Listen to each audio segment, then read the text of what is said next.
Welcome to Food for Thought, guys, an actually useful podcast that won't cost you $15 a month to listen to. Today, we are going to be diving into all things digestion.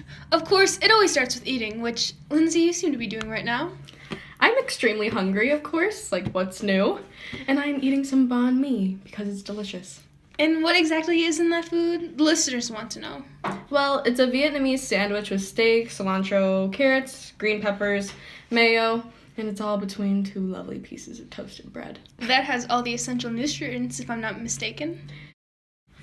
You most certainly aren't. It has proteins in the mayo and steak, fats also in the steak, carbs in the bread, with vitamins and minerals in the vegetables. But what I'm a little confused with, and maybe some of the listeners are as well, what is the importance of all these essential nutrients? Well, for starters, we eat to maintain homeostasis of nutrients, otherwise we die. Many animal products, such as steak or pork, are sources of proteins. Proteins can be made, and majority are meant to be eaten. Steak is also a good source of calcium, right? Yes. Calcium is a mineral which provides bone strength and muscle contraction. If you lack that, your bones cannot grow properly, and you'll have problems later on. So drink your milk, kids. Something most people are confused is, why do we need these nutrients? What do they do? Well, proteins are important because they build and repair tissues, make enzymes, hormones, etc. Fats have a huge variety of uses, from helping your body absorb and store vitamins A, D, E, and K, all the way to keeping your body and cells insulated. Carbohydrates help keep structure of cells, and our body uses them as a source of energy since they're broken down into glucose. Vitamins activate enzymes throughout the body, but you can have too much in your body, so watch out for that. And minerals help with bone strength, muscle contraction, and fun fact, they're found in the metals of the periodic table. Wow, what a nerd. I'm just giving the readers some cool facts. No harm in that, okay? I don't see you with cool facts. Anyways, moving on to our next segment, we have advice. Now, we have Colby Brock from Kansas here with a question. Colby asks, for the past few months I haven't eaten hardly anything. I've lost weight and wanted to know if this means there is something off in my body and how much damage could be done to it. That's a great question, Colby. We will try and help you out. Appetite, first of all, comes in waves. It isn't constantly there. It goes through a cycle of being present and being in the background. Your loss of appetite could be from an increase of leptin in your body. Leptin is a hormone that decreases your appetite. This would cause you not to be hungry, but in reality, you're going into starvation.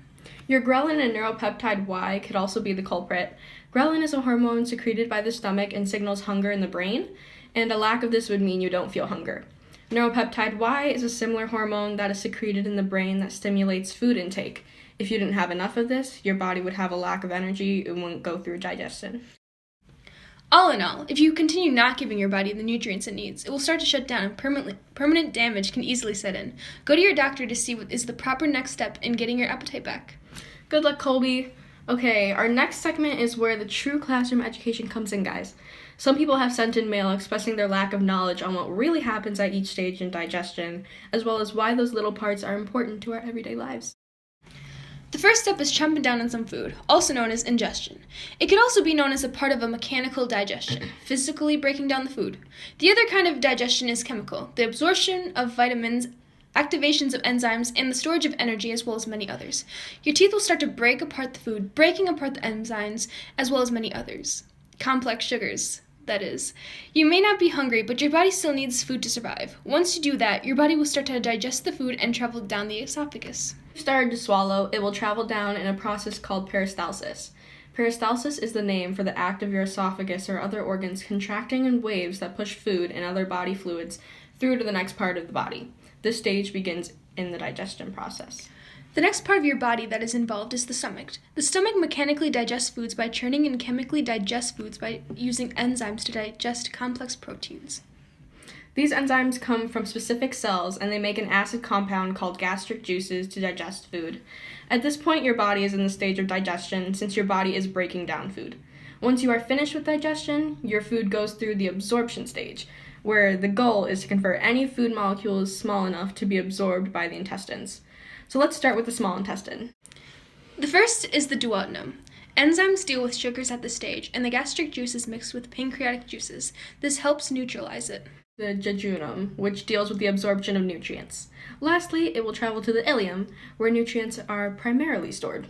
During all this, your digestive glands are working, such as the pancreas, liver, and the gallbladder. The pancreas produces a buffer and enzymes to help aid the small intestine. Also, the pancreas produces the hormone insulin and secretes that into the bloodstream where it helps regulate the body's glucose levels. The liver produces bile, which is secreted in the small intestine and helps digest fat and breaks it down. And lastly, the gallbladder stores the bile and sends cellular waste into the digestive tract for breakdown. The very last step in our digestion process is the large intestine. It is a part of the last stage of elimination, and its ultimate job is to help eliminate waste. Unlike the small intestine, the large intestine produces no digestive enzymes. So there you have it, guys. That's a rundown of digestion and all its processes and what's involved in it. If you have any questions, let us know and comment down below what topic you want us to cover next week, because we'll most likely do it because we've run out of ideas. See you next week. Peace, guys.